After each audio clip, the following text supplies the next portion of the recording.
ഭാഗവതം സ്കന്ധം 9 അധ്യായം 24. വിദർഭ വംശം. വംശം എന്നതുകൊണ്ട് ഉദ്ദേശിക്കുന്നത് മനുഷ്യകുലം ഉണ്ടായത് മുതൽ പല വംശങ്ങൾ ലോകാവസാനം വരെയുണ്ട്. ഓരോ വംശമായിട്ടാണ് പറയുന്നത്. ചരിത്രമാണ് പറയുന്നത്. ഓരോ വംശത്തിന്റെയും ലോകത്തിലെ പല വംശങ്ങളുണ്ട്, തലമുറ തലമുറയായിട്ട് വരുന്നത്.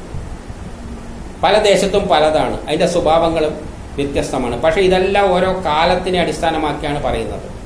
ഒരു കാലത്തിന്റെ അപ്പം കാലത്തെ രാജാവായി ചിത്രീകരിക്കും.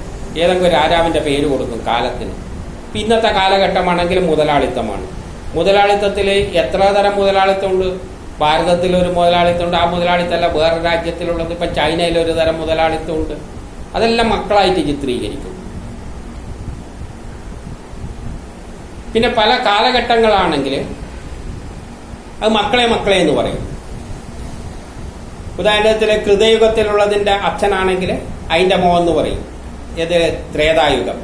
അവന്റെ മകനാണ് ദ്വാപരയുഗം, അതിന്റെ മകനാണ് കലിയുഗം. ഇങ്ങനെ പറയും. ഇപ്പം ഘട്ടം ഘട്ടമായിട്ടുള്ളത് മക്കളെ മക്കളെ എന്ന് പറയും. പാരലായിട്ടുള്ളത് മക്കൾ എന്ന് പറയും. അല്ല, ഒരു രാജാവിന്റെ മക്കൾ എന്ന് പറയും. പക്ഷെ അവരുടെ സ്വഭാവവിശേഷങ്ങൾ വ്യത്യസ്തമായിരിക്കും.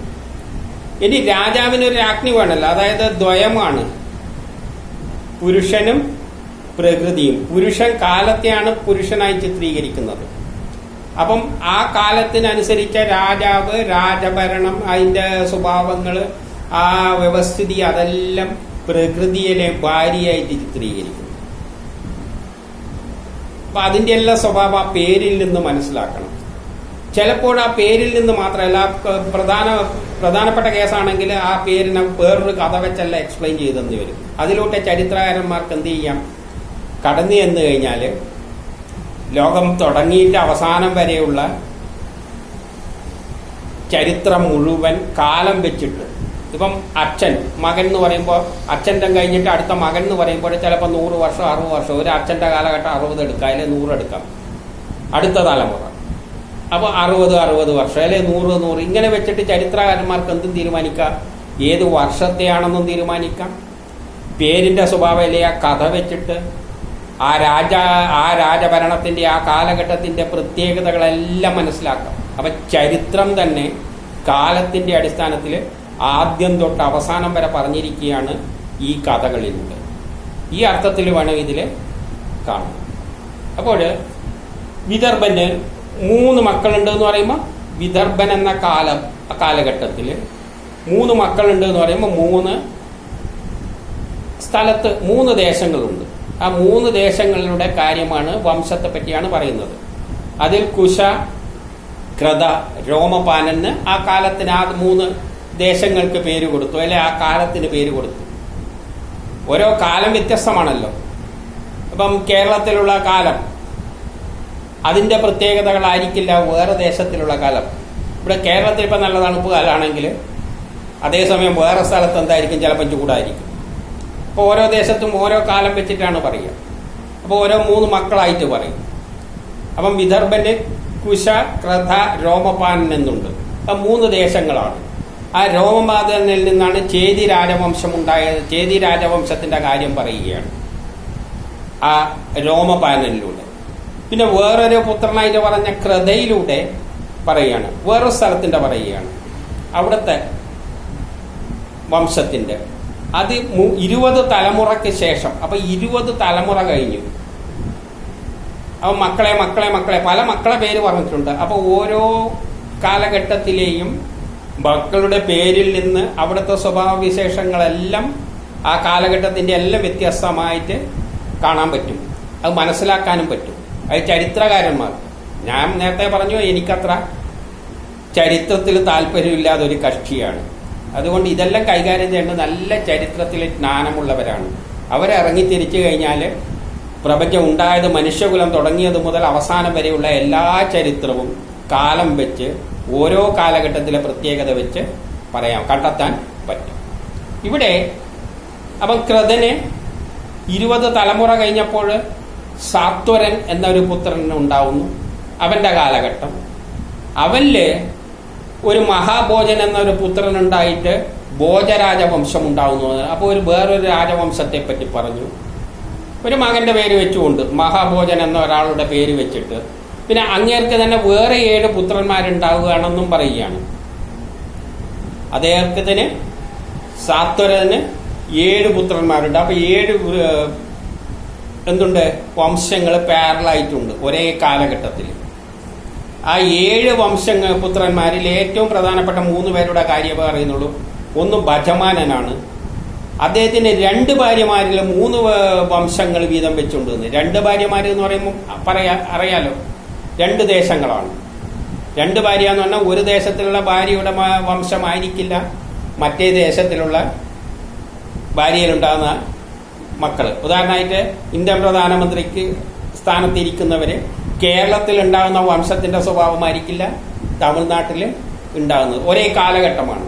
അപ്പം ഭജമാനന് 2 ഭാര്യമാരിൽ 3 വംശം ഉണ്ടായി എന്ന് പറഞ്ഞിട്ട് അതിന്റെ 3 മക്കളെല്ലാം പേര് അവിടെ പറയുന്നു. അത് ചരിത്രകാരന്മാർ നോക്കട്ടെ.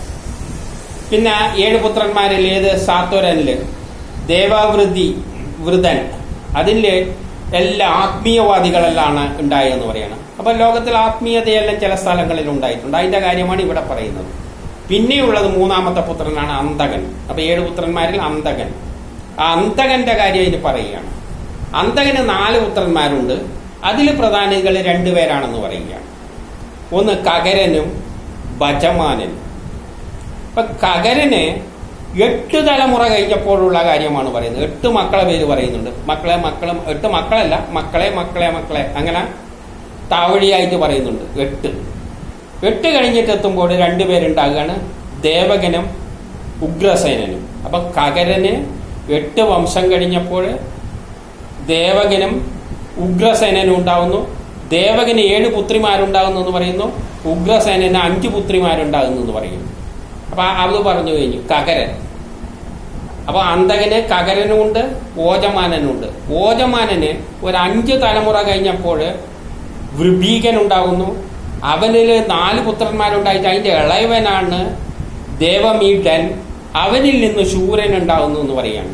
അതായത് അന്തകനില് കകരനില് അവസാനം കുറെ വംശം കഴിഞ്ഞിട്ട് ദേവകനും ഉഗ്രസേനനും ഉണ്ടായിട്ട് ഒരാൾക്ക് 7 പുത്രിമാരും ഉഗ്രസേനന് 5 പുത്രിമാരും ഉണ്ടാകുന്നു എന്ന് പറയുന്നു. അതേപോലെ അന്തകനില് ഓജമാനില് താഴെ വരുമ്പോൾ ഒരു ശൂരൻ ഉണ്ടാകുന്നു. ശൂരൻ എന്ന രാജാവ് ഉണ്ടാകുന്നു. അദ്ദേഹത്തിന് 10 മക്കൾ ഉണ്ടാകുന്നു എന്ന് പറയുന്നു. ആമക്കൾ. ആ 10 ആമക്കളിലെ മൂത്തവനാണ് വസുദേവൻ. ബാക്കി 9 വേറെ മക്കൾ. അതായത് വസുദേവന്റെ 9 സഹോദരന്മാർ. അപ്പൊ ഈ വസുദേവൻ നേരത്തെ പറഞ്ഞ കകരന്റെ ദേവകന്റെ 7 പുത്രിമാരെയും ബാക്കിയുള്ള 9 സഹോദരന്മാര് ഉഗ്രസേനന്റെ 5 പുത്രിമാരെയും വിവാഹം കഴിയും. 5 പുത്രിമാരല്ല, അവർ വേറെ ആൾക്കാരെ എല്ലാം കല്യാണം കഴിക്കുന്നുണ്ട്. അങ്ങനെ 9 പേര്, 9 സഹോദരന്മാര്. ഈ പക്ഷെ കകരന്റെ ഉഗ്രസേനന്റെ 5 പുത്രിമാരെ 5 പേര് കഴിക്കുന്നുണ്ട്.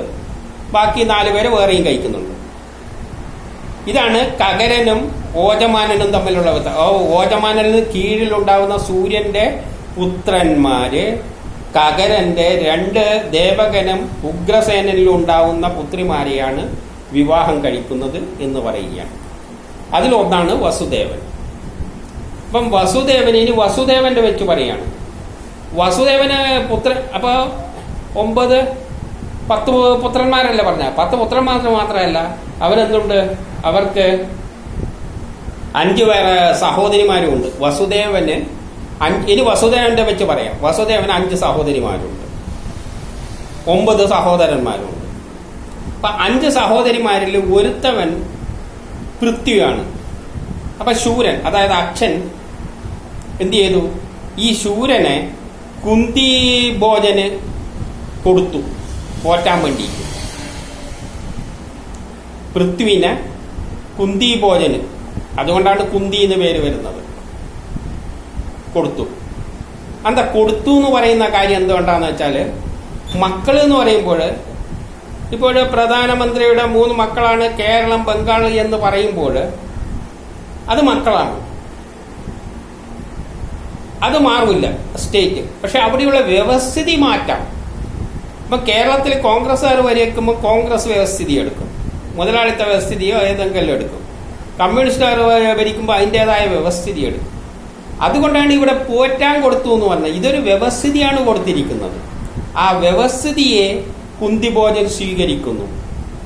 ഇപ്പൊ കുന്തിയിൽ നിന്നൊരു വ്യവസ്ഥിതി വരുന്നുണ്ട്, അത് വ്യവസ്ഥിതിയാണ്. ഇതെല്ലാം സ്ത്രീകളായിട്ടാണ് ചിത്രീകരിക്കേണ്ടത്. വ്യവസ്ഥിതി, സൗഭാഗ്യം എല്ലാം. അപ്പൊ ഇതൊരു വ്യവസ്ഥിതിയാണ്. അവരൊരു വ്യവസ്ഥിതി അതാണ് കുന്തി ഭോജന് കൊടുത്തു എന്ന് പറഞ്ഞത്. അല്ലെ മകള് എന്ന് പറഞ്ഞേച്ചാ പോരാ, അവിടെ പോയിട്ട് അയാളെ മകളാണെന്ന് പറഞ്ഞാൽ ഇങ്ങനെ ഉണ്ടാക്കിയിട്ട് കൊടുക്കണ്ടല്ലോ. അതൊരു വ്യവസ്ഥിതി സ്വീകരിക്കുകയാണ്. കൊടുത്തതെന്ന് ആ വ്യത്യാസം തിരിക്കാൻ വേണ്ടിയാണ് കൊടുത്തു എന്ന് പറഞ്ഞത്. അപ്പം കുന്തിക്ക് ഒരു വ്യവസ്ഥിതിയുണ്ട്. അപ്പൊ കുന്തിക്ക് തന്നെ ദുർവാസാവ് മഹർഷി ആ കൊട്ടാരത്തിൽ വന്ന കഥാരൂപത്തിലല്ല പറയുന്നത്.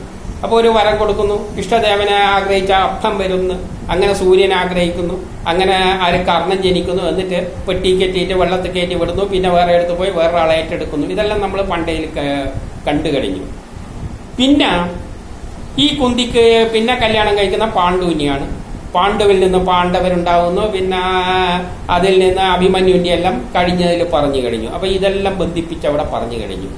അപ്പം വസുദേവന്റെ ഒരു സഹോദരി, പിന്നെ ശ്രുതദേവി എന്നൊരു വേറൊരു സഹോദരി, വൃദ്ധശർമ്മനെ വായിച്ച് ദഗ്ധവക്രനെല്ലാം ഉണ്ടാവുന്നു. പിന്നെ ശ്രുതകീർത്തി എന്നൊരു സഹോദരി, കേകയ രാജാവായ ദൃഷ്ടകേതുവിനെ എടുത്തിട്ട് കേകയന്മാരുണ്ടാവും. അപ്പം വേറൊരു വംശത്തിന്റെ കാര്യം പറയാണ്, കേകയ വംശം. അതുമാതിരി രാജാതിദേവി എന്ന സഹോദരി അവന്തിയിലെ ജയസേനനെ ആയിട്ടാണ് കല്യാണം നടന്നത്. അതിന് അവന്തി വംശം, വേറൊരു വംശം ഉണ്ടാവും. ഇങ്ങനെ വംശങ്ങൾ പല രാജ്യത്തുള്ള കാര്യങ്ങൾ ഇവിടെ പറയുകയാണ്. അത് സുതസ്രവസ് ചോതി രാജാവുമായിട്ട് ചേർന്നിട്ട് ചോതി വംശം ഉണ്ടാവുന്നു. പിന്നെ അക്കൂട്ടത്തിലൊരു ശിശുപാലനം ഉണ്ടാവുന്നു എന്ന് പറഞ്ഞു വെക്കുകയാണ്. അപ്പം വസുദേവരുടെ സഹോദരിമാരുടെ കാര്യം പറഞ്ഞു. ഇനി വസുദേവന്റെ സഹോദരന്മാരുടെ കാര്യം പറയണം. വസുദേവർക്ക് സഹോദരന്മാരുണ്ടല്ലോ, ആ സഹോദരന്മാരെ കല്യാണം കഴിച്ചത് പറയുകയാണ്. ദേവഭാഗന് കംസയിൽ കല്യാണം കഴിച്ച ചിത്രകേതുവും ബൃഹത് ബാലനും, അങ്ങനെ ഒരു വംശം ഉണ്ടാകുന്നു. ദേവസ്രവസ് കംസവതിയില് വേറെ സുവീരൻ ഈശുമാൻ എന്നുണ്ടാകുന്നു. ആനകൻ കങ്കയില് വശ്യജിത്തും പുനജിത്തും ഉണ്ടാകുന്നു.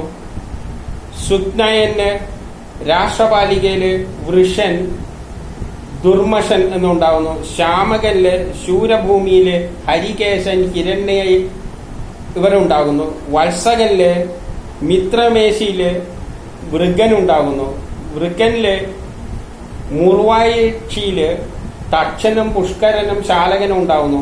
ശമീകന് സുദാമിനിയില് സുമിത്രൻ അർജുനൻ പാലൻ ഉണ്ടാവുന്നു.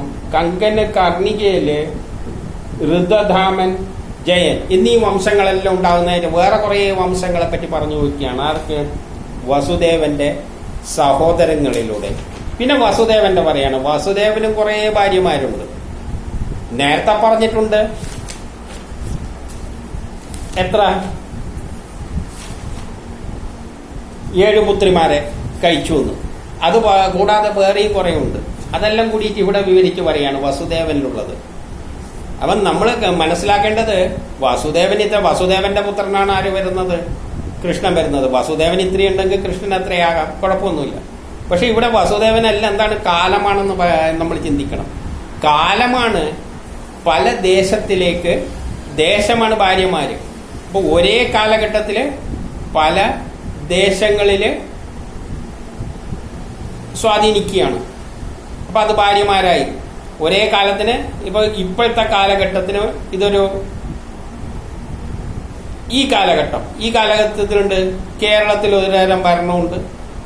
അതേ കാലത്തിന് തമിഴ്നാട്ടിൽ വേറൊരു തരം ഭാര്യ, ആ ദേശവുമായിട്ട് ബന്ധപ്പെട്ടുകൊണ്ട്, ദേശമാണല്ലോ, അവരുടെ സന്തതികളുണ്ട്. അങ്ങനെ പറയുകയാണ്. കാലമാണ്, കാലവും പ്രകൃതിയും. പ്രകൃതി പലതുണ്ട്, പല ദേശങ്ങളുണ്ട്. അത് വെച്ച് പറയുകയാണ് ഇവിടെ. അല്ലാതെ ഇതെല്ലാം ഭാര്യയും ഭർത്താക്കന്മാർ ആണുങ്ങളും പെണ്ണുങ്ങളും ആയിട്ടുള്ള നിലയിൽ കണ്ടുപോയ ഒരു രക്ഷയില്ല. അപ്പൊ നമ്മൾ കാലമായിട്ട് പ്രകൃതിയായിട്ടും കാണണം. ഇനി നോക്കാം വസുദേവൻ ആരിലാണെന്ന്. രോഹിണിയില് ബലൻ, ഗർഭൻ, സാരണൻ, ദുർമദൻ, വിപുലൻ, ധ്രുവൻ, ഹൃദൻ ഇവരുണ്ടാകുന്നു. വസുദേലില് പൗരവിയില് സുഭദ്രൻ, ഭദ്രവാഹൻ, ദുർമദൻ, ഭദ്രൻ, ഭൂതൻ ഇങ്ങനെ ഉണ്ടാകുന്നു. പിന്നെ മധുരയില് നന്ദനൻ, ഉപനന്ദനൻ, കൃതകമ്പ ഇങ്ങനെയെല്ലാം ഉണ്ടാകുന്നു. ഭദ്രയില് കേശി ഉണ്ടാകുന്നു. രോചനയില് വിജയൻ, ഹേമാങ്കദൻ എന്താകുന്നു. ഇളയില് ഉരുവൽക്കൻ ഉണ്ടാകുന്നു. ശ്രുതദേവിയില് വിഷ്ടിഷ്ട ഉണ്ടാകുന്നു. ശാന്തിയില് ശ്രമനും പ്രതിശ്രമനും ഉണ്ടാകുന്നു. ഉപദേവയില് കൽപ്പവർഷമൂലായ 100 പേരുണ്ടാകുന്നു. ശ്രീദേവിയില് വസുവങ്കൻ, സുവങ്കൻ തുടങ്ങി 100 പേരുണ്ടാകുന്നു. സഹദേവയില് 8 പുത്രന്മാരും ദേവരക്ഷിതയില് 9 പുത്രന്മാരും എല്ലാം ജനിപ്പിക്കുന്നു എന്ന് പറയുന്നു. ഇതിന്റെ അവസാനത്തെ ദേവകിയില് 8 പുത്രന്മാരുണ്ടായിരുന്നു എന്ന് പറയുന്നു. അപ്പം ദേവകിയിലാണ് നമ്മൾ കൃഷ്ണൻ വരുന്നത്. അപ്പം ദേവകിയില് 8 പുത്രന്മാരുണ്ട്. അതിന്റെ പേര് കീർത്തിമാൻ, സുഷേണൻ, ഭദ്രസേനൻ, ഋതു, സമ്മർദ്ദനൻ, ഭദ്രൻ, അനന്തൻ. അവസാനം കൃഷ്ണൻ 8ാമത്തതായിട്ട് ജനിച്ചു എന്ന് പറയുന്നു. അപ്പൊ കാലമാണിത്, 8ാമത്തെ കാലമാണ്. 8ാമത്തെ കാലം എന്ന് പറഞ്ഞാൽ 9ാമത്തെ അവതാരം. എന്താണ്ടാ 9ാമത്തെ അവതാരം, 8ാമത്തെ പുത്രൻ എന്ന് പറഞ്ഞത്? 9ാമത്തെ അവതാരമാണ് കൃഷ്ണൻ.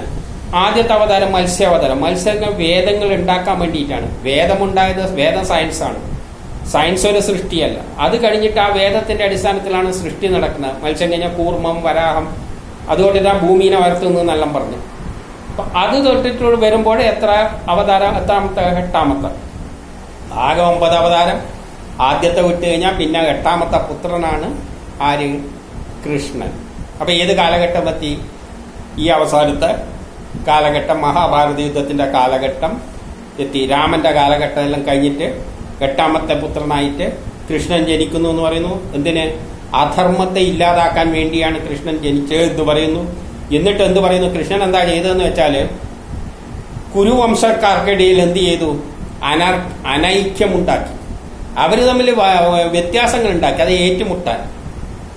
എന്നിട്ട് എന്ത് ചെയ്തു എന്ന് വെച്ചാൽ അവരെ തമ്മിൽ ഏറ്റുമുട്ടിച്ചിട്ട് കൃഷ്ണന്റെ നോട്ടത്തിൽ തന്നെ അധർമ്മികളെ മുഴുവൻ കൊന്നു. അപ്പം ചെയ്യുന്നത് മുഴുവൻ ആരാണ്? ഈ വംശത്തിന്റെ ഇടക്ക് എതിർപ്പുകൾ ഉണ്ടാക്കുന്നു, അവരെ കൊണ്ട് ഏറ്റുമുട്ടിപ്പിക്കുന്നു, ഏറ്റുമുട്ടത്തിൽ നോട്ടത്തിലൂടെ കൊല്ലുന്നു. എന്നിട്ട് യുദ്ധത്തിൽ ജയിച്ചു എന്ന പ്രതീതി ആർക്കുണ്ടാക്കി കൊടുക്കുന്നു? ആര് ജയിച്ചു എന്ന്?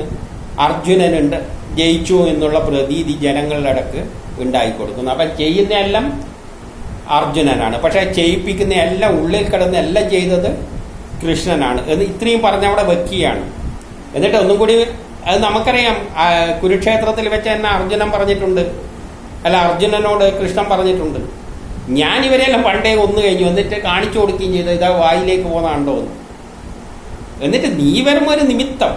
ഈ പറയുന്നത് കാലമാണ് എല്ലാം മാറ്റിമറിക്കുന്നത്. നമ്മളിപ്പം തന്നെ കാണിയാണ്. ലോകത്തിൽ ആരെന്ത് വിചാരിച്ചിട്ട് ഒന്നും നടന്നിട്ടില്ല. പക്ഷേ ഒരു കൊറോണനെ ഇറക്കി വിട്ടപ്പോൾ കാലം എന്ത് ചെയ്യാണ്?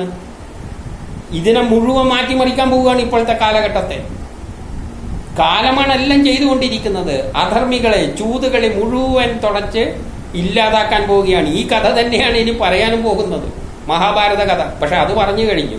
ഇതിപ്പോ കൃഷ്ണന്റെ കഥയാണ് പറയാൻ പോകുന്നത്. അപ്പൊ ഇതെല്ലാം തച്ചുടക്കുന്നത് ആരാണ്? കാലമാണ്. ആ കാലം തന്നെയാണ് ആര്? കൃഷ്ണൻ. അതാണ് എല്ലാം ചെയ്യിപ്പിക്കുന്നത്. പക്ഷെ നമ്മളെല്ലാം അതിൻ്റെ ഇടയ്ക്ക് കിടന്നിട്ട് നമ്മളാണെന്ന് ധരിച്ചുകൊണ്ട് ഇതെല്ലാം ചെയ്യുന്നു എന്ന് പറഞ്ഞു വെക്കുകയാണ്. ഇനി 10ാമത്തെ സ്കന്ധത്തിലേക്ക്.